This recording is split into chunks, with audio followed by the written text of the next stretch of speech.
Good morning, students. Today we are going to start the next topic in Newton's law of motion is Newton's second law of motion is real law of motion.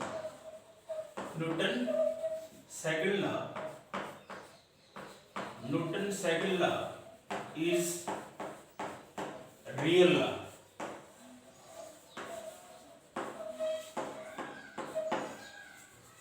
Real law of motion.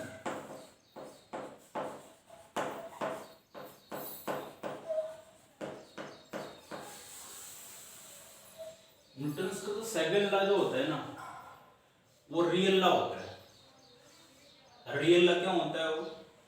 क्योंकि second law के अंदर first law भी contain करता है और Newton's का third law जो होता है वो भी कंटेन करता है। इसलिए हम कह सकते हैं कि second law is the real law. क्यों? क्योंकि सेकंड लॉ के अंदर सेकंड लॉ से हम फर्स्ट लॉ को और थर्ड लॉ को प्रूव कर सकते हैं। इसलिए सेकंड लॉ जो है वो रियल लॉ है। इसलिए हम ये प्रूव करेंगे इसके अंदर। फर्स्ट पार्ट इसमें हम ये करेंगे, first law contained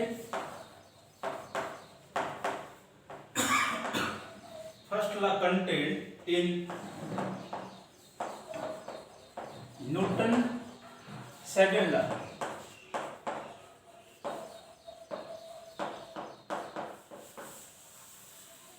first law जो है वो लाई करता है सेकंड लॉ। कैसे? वी नो ये according to Newton second law, Newton का सेकंड लॉ आप जानते हो F इज इक्वल टू क्या होता है? M में यही होता है ना। If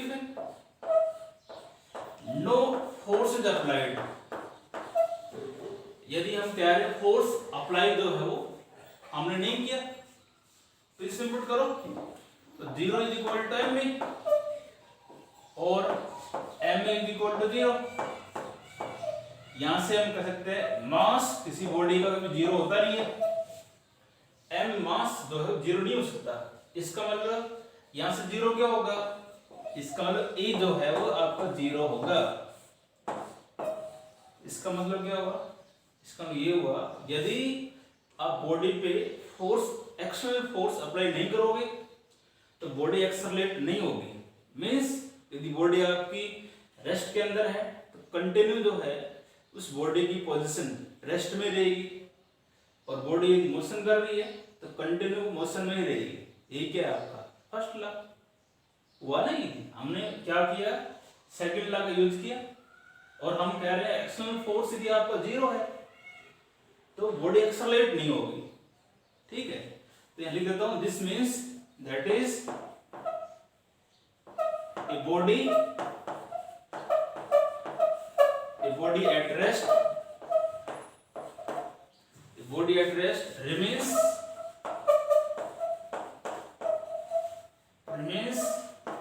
at rest and motion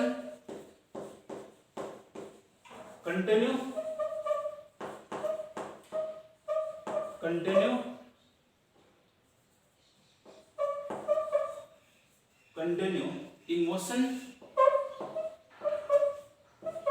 when no force is applied।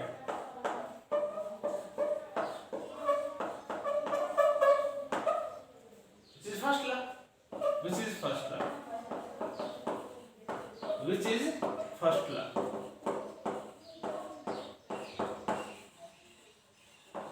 यही तो होगा। हमने यही कहा है भाई बॉडी में फोर्स नहीं लगा रहे हैं, बॉडी एक्सेलरेट नहीं होगी। ये फर्स्ट लॉ है। ठीक है, अब इसमें सेकंड पार्ट इसका है Newton third law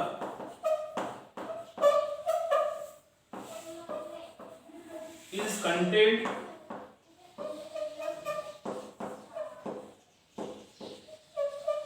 in second law second law. क्या मतलब हुआ? न्यूटन्स का थर्ड लॉ जो है वो भी आपका सेकंड लॉ में लाई करता है। तो हम सेकंड लॉ का यूज करके न्यूटन्स का थर्ड लॉ जो है F12 बराबर F21 या एक्शन इक्वल रिएक्शन जो होता है वो हम प्रूव कर सकते हैं इससे। कैसे? पहले हम इसमें मान लेते हैं consider an isolated system consist of two bodies. Short में लिख रहा हूँ, जो बोला है आप एज इट नोट्स में लिखोगे। मैंने क्या कहा है?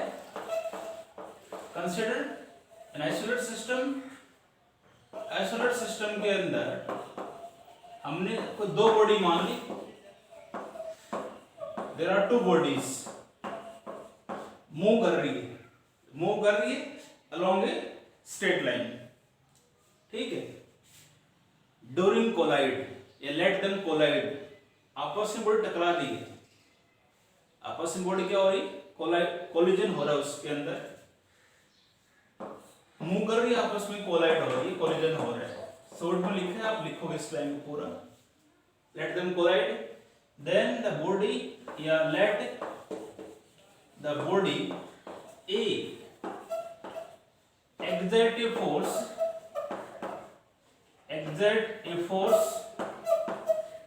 F1 on body B। किस बॉडी के ऊपर? ए बॉडी जो है F1 फोर्स एक्सर्ट कर रही है। Let the body A exert a force F1 on body B for time delta t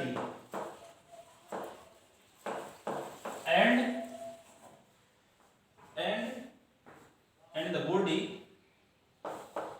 the body B exert a force F2 on body A for time delta t।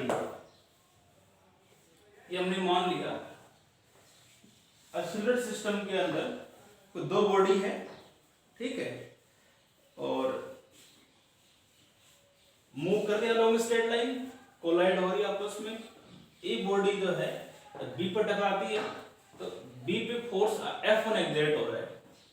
Delta T time के दौरान collision उसका हो रहा है। And body B exert a force F2। B body जो है F2 force exert कर रही है ई बॉडी के ऊपर डेल्टा टी टाइम के अंदर। ठीक है। इसको मैं आगे कर रहा हूं ऊपर। अब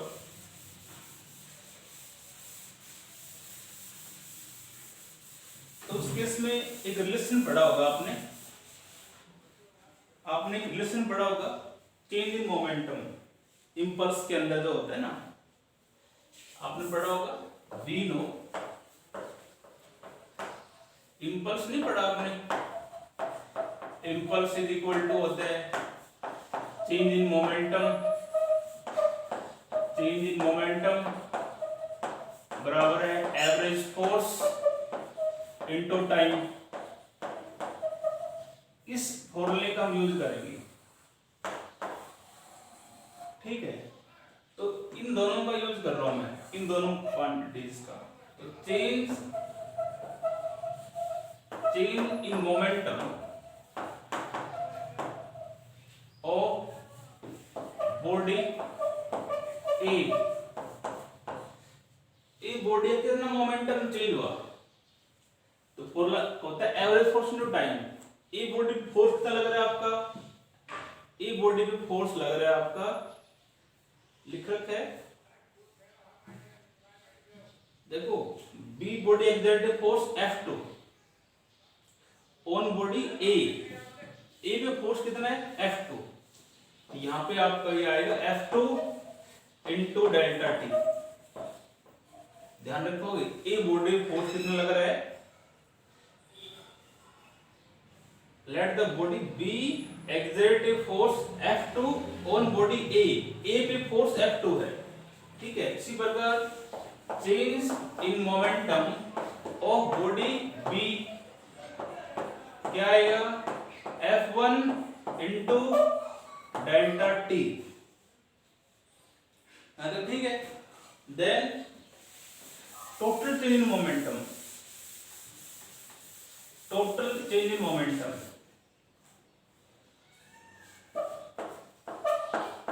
टोटल चेंज इन मोमेंटम,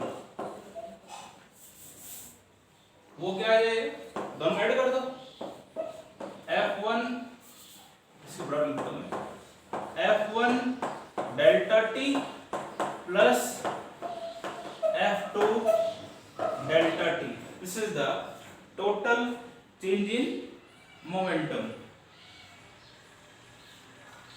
आपका सिस्टम कैसा था, आइसोलेटेड सिस्टम था, तो सो एक्शनल फोर्स जो होगा वो कितना होगा, इसका मतलब वो 0 होगा। मैं लिख देता हूं as no external force, as no external force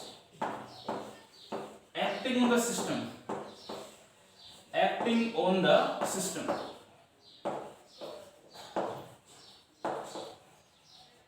then according to second law,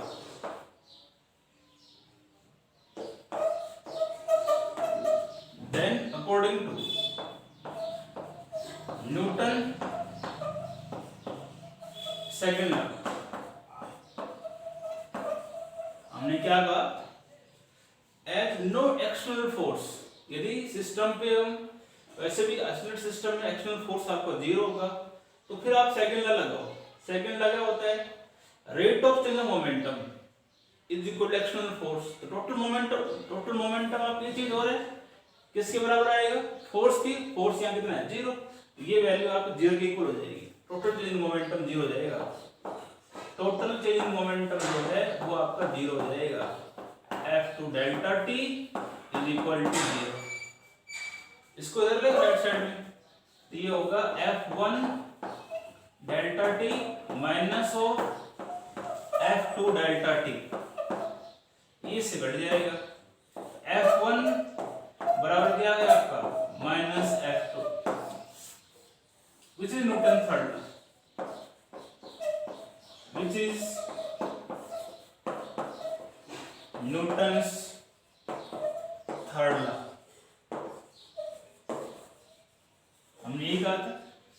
हमने यही कहा था कि सेकंड लॉ के अंदर आपका थर्ड लॉ भी होता है, हमने सेकंड लॉ यूज किया ना, उससे थर्ड लॉ का प्रूव हो गया।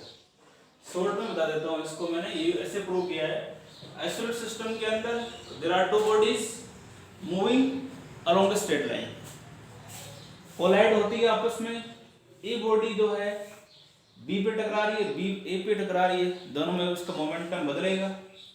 तो हमने ये मान लिया ए बॉडी जब बी पे टकराती है तो वहां पे F1 फोर्स एक्सर्ट होता है, और बी बॉडी जब ए पे टकरा रही है तो वहां फोर्स F2 होता है। फिर हम एक रिलेशन जानते हैं चेंज इन मोमेंटम के लिए, वो होता है नहीं, इंपल्स का रिलेशन हमने पढ़ा है, इंपल्स इज इक्वल टू होता है चेंज इन मोमेंटम बराबर फोर्स इनटू टाइम। तो चेंज इन मोमेंटम बॉडी ए का ये होगा, फोर्स ए बॉडी पे F2 लग रहा है, टाइम डेल्टा टी है, और बी बॉडी फोर्स F1 है, टोटल चेंज इन मोमेंटम निकालोगे और एक्सटर्नल फोर्स आपका 0 है, इसको 0 कर दो, प्रूव हो गया। ठीक है,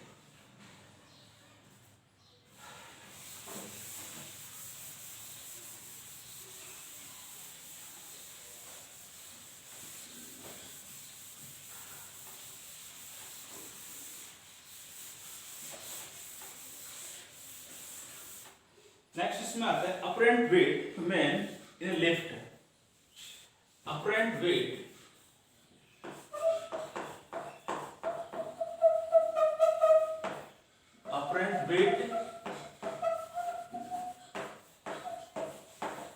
of a man in a lift या elevator।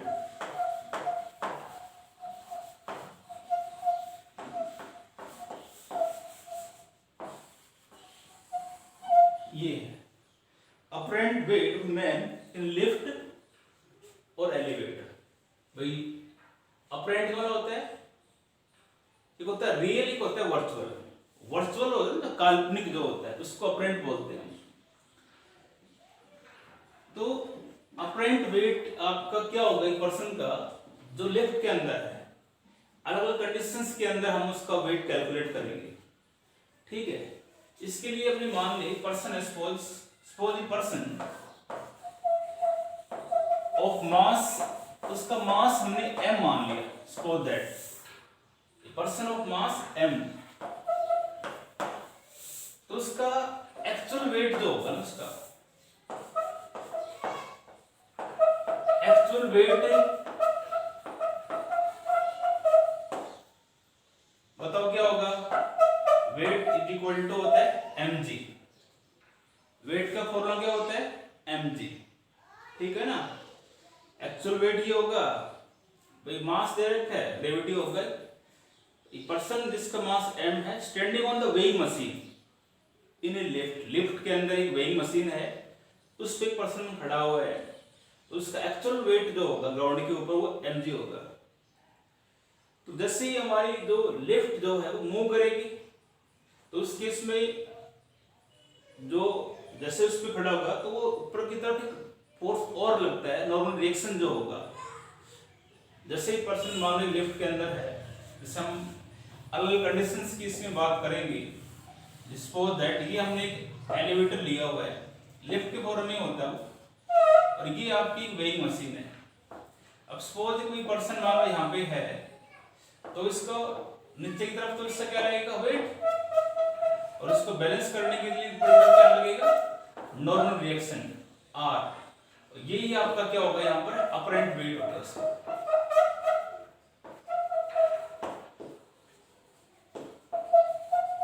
ये आपका अपरेंट वेट होगा उसका। ठीक है, मशीन जो शो करेगी, जैसे आपकी लिफ्ट मूव करेगी तो वो उसका एक्चुअल वेट कहलाएगा, आर इज अपरेंट वेट कहलाएगा वो। और ये अलग अलग कंडीशंस में अलग अलग होगा। सीधी सी बात यही थी, हमने एक पर्सन लिया, मान सपोज पर्सन है और लिफ्ट में है, तो उसका एक्चुअल वेट ये होगा। और जो अलग अलग कंडीशंस के अंदर, जैसे हम पर्सन मान इस पे खड़ा बैलेंस करने के लिए वेट लगता है, ऊपर की तरफ क्या लगेगा इसका नॉर्मल रिएक्शन, यही उसका अपरेंट वेट होगा। ये हर कंडीशन में अलग अलग होगा। पहले केस कर रहे हैं इसका हम, when the elevator is at rest। Elevator जो है यदि आपका रेस्ट के अंदर है, सॉरी, एलिवेटर जो है यदि आपका रेस्ट के अंदर है, एलिवेटर किसके अंदर है, रेस्ट के अंदर है, तो सीधी सी बात है रेस्ट के अंदर होगा तो नेट फोर्स जो होगा, नेट फोर्स क्या होगा उसका 0 होगा। नेट फोर्स कितना होगा उस केस में, वो उसका 0 होगा। तो एक्सेलरेट थोड़ी होगा, रेस्ट में है तो इसका मतलब एक फोर्स, नेट फोर्स तो इसकी क्या होगी, नेट फोर्स तो आपकी आ गई। ठीक है, अब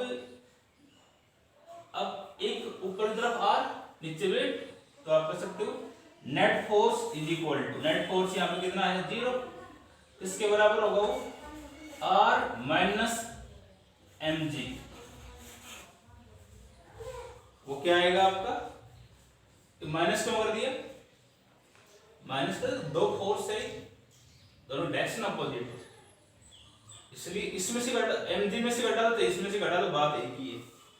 इसको इधर ले आओ, सीधी सी बात यहाँ पे ये भी R जो है इसके इक्वल आ गया आपका mg के बराबर आ गया, R किसके इक्वल आ गया mg के बराबर। और R यहाँ पे क्या है, ये आपका अपरेंट वेट है, और mg क्या है एक्चुअल वेट।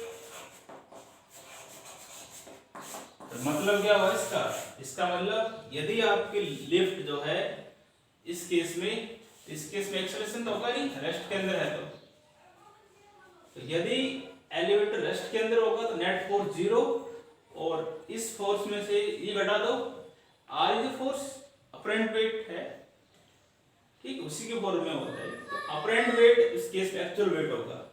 तो सीधी सी बात क्या होगी, यदि लिफ्ट आपकी रेस्ट के अंदर है तो अपरेंट वेट और एक्चुअल वेट आपस में बराबर होगा। सेकंड कंडीशन है when the lift is moving uniformly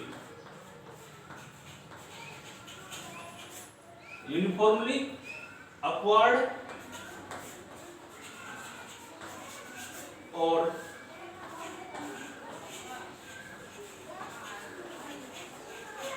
downward direction,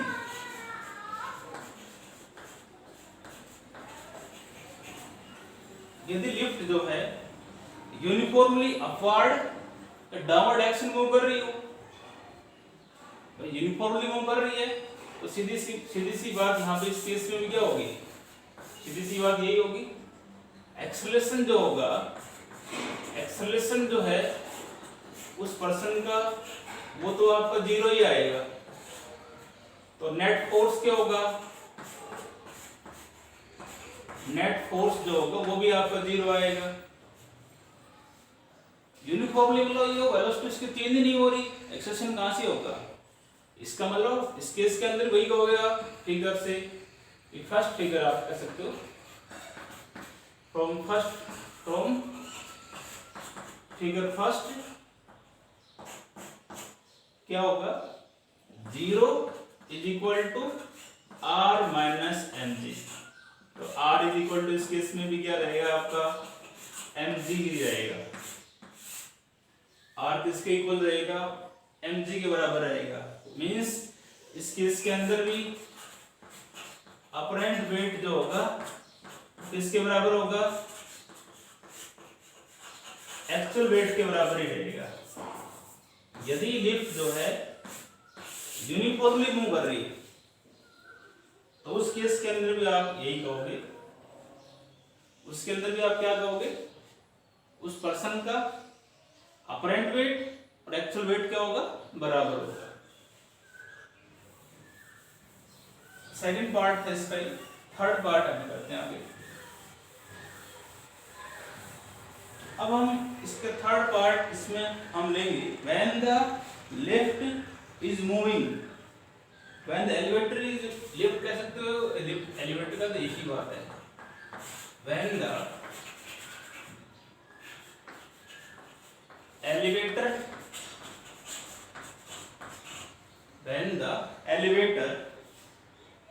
is moving up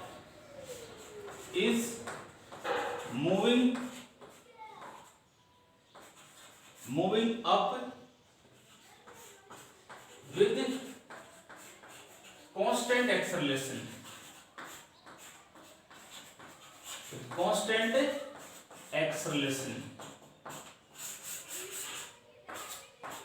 elevator जो है कैसे मूव कर रहा है, कांस्टेंट एक्सेलरेशन से। जैसे सो दैट डायग्राम की कोडिंग करते हो, तो ये आपका एलिवेटर हो गया, इसमें ये आपकी वेइंग मशीन रखी है और ये एक पर्सन है, ठीक है। अब ये लिफ्ट ऊपर की तरफ एक्सेलरेट हो रही है, मूविंग अप, ए एक्सेलरेशन हमने मान लिया इसके अंदर, तो सीधी सी बात है नीचे तो इसका क्या लगेगा, वेट होगा ही, इसको बैलेंस करने के लिए ऊपर की तरफ क्या लगेगा, नॉर्मल रिएक्शन में इसको R1 ले लिया, अपरेंट वेट हो गया। तो इस केस के अंदर आप कह सकते हो, आप मेरे को बता सकते हो, यहां पे नेट फोर्स कितना होगा, नेट फोर्स होगा ma, मास क्या था उसका m पर्सन का, और एक्सेलरेशन कितना डेवलप हो रहा है e, हमने पहले इसमें मान लिया, पहले इसके अंदर हमने मान लिया net force on the person ये होगा। फिर फिगर, इस फिगर को सेकंड नाम डाल रहे हैं, फ्रॉम फिगर सेकंड, बोलो क्या आएगा। सेकंड फिगर से नेट फोर्स इक्वेशन कैसे लिखी जाती है बता रहा हूं मैं। नेट फोर्स जो है वो ma बराबर है, लिफ्ट मूव किधर कर रही है, ऊपर की तरफ मूव कर रही है, तो ऊपर जो फोर्स है, ऊपर जो वेट है उसमें से नीचे घटेगा हमेशा। तो नीचे की तरफ मूव कर रही है लिफ्ट, तो net force is equal to नीचे वाले फोर्स में ही घटेगा। तो इस केस में अपवर्ड ऊपर की तरफ मूव कर रही है, तो ऊपर जो फोर्स है R1, इसमें से आपका नीचे जो है वो घट जाएगा mg। हमें तो R1 निकालना है, इसको इधर ले आओ। ma बराबर है क्या आएगा, sorry ma plus mg is equal to R1, और R1 जो है बराबर आ जाएगा mg प्लस ma। ये तो आएगा। मतलब क्या हुआ, अपरेंट वेट जो है वो एक्चुअल अपरेंट वेट किसके बराबर है, mg प्लस कुछ फोर्स हो रहा है। इसका मतलब अपरेंट वेट R1 की वैल्यू ज्यादा होगी किससे, एक्चुअल वेट से। तो हम इस केस में ही कहेंगे R1 जो है आपका ज्यादा होगा किससे, mg से। इसका मतलब बात समझ आएगी आई।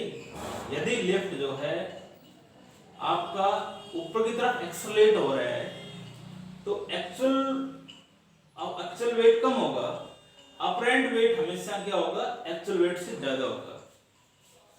ठीक है, नेक्स्ट पार्ट की बात करते हो। इसके अंदर फोर्थ पार्ट हम ले रहे हैं इसका।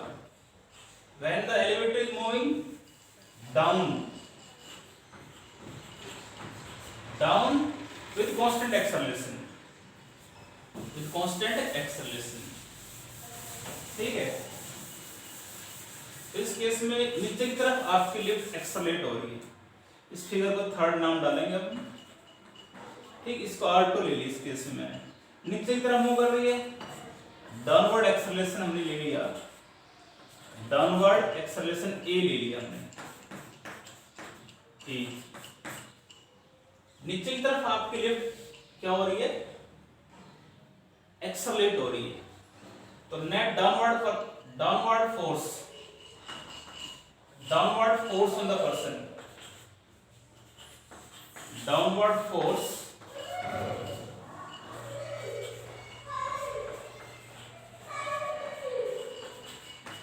वो किसके बराबर आएगा, ma। Downward force acceleration A develop हो रहा है,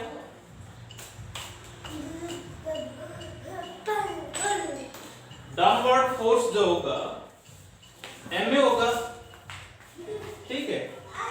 नीचे की तरफ एक्सेलरेट हो रही है, क्या हो रही है, नीचे की तरफ एक्सेलरेट हो रही है, नीचे फोर्स जो है उसमें से घटेगा। अब मैं लिख रहा हूं इसको फ्रॉम फिगर से डाउनवर्ड फोर्स नीचे की तरफ नेट फोर्स वो बराबर है, नीचे की तरफ मूव कर रही है लिफ्ट, तो इसमें से घटेगा। ये आएगा mg माइनस ऑफ R2। नीचे फोर्स क्या वो mg ऊपर R2, तो इसमें से घटेगा।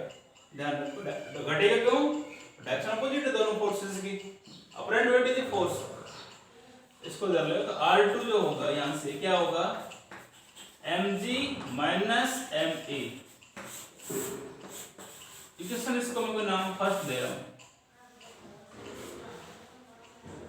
अपरेंट वेट किसके बराबर आ गया, actual wait minus force. Actual wait में से कुछ घट रहा है ना, इसका मतलब क्या होगा भाई, अपरेंट वेट जो था वो किसके इक्वल आया है, एक्चुअल वेट में से कुछ घट रहा है। मींस यदि लिफ्ट जो है नीचे की तरफ एक्सेलरेट होगी, तो अपरेंट वेट हमेशा एक्चुअल वेट से कम होगा। तो आप कह सकते हो यहाँ पर अपरेंट वेट जो होगा ना वो ऐसे पहले तो R2 जो है is less than mg। R2 का मतलब अपरेंट वेट जो है एक्चुअल वेट से क्या होगा, कम रहेगा आपका, ठीक है। यदि लिफ्ट जो है नीचे की तरफ आप एक्सेलरेट होगी, तो उस केस में ध्यान रखोगे अपरेंट वेट जो है एक्चुअल वेट से कम रहेगा।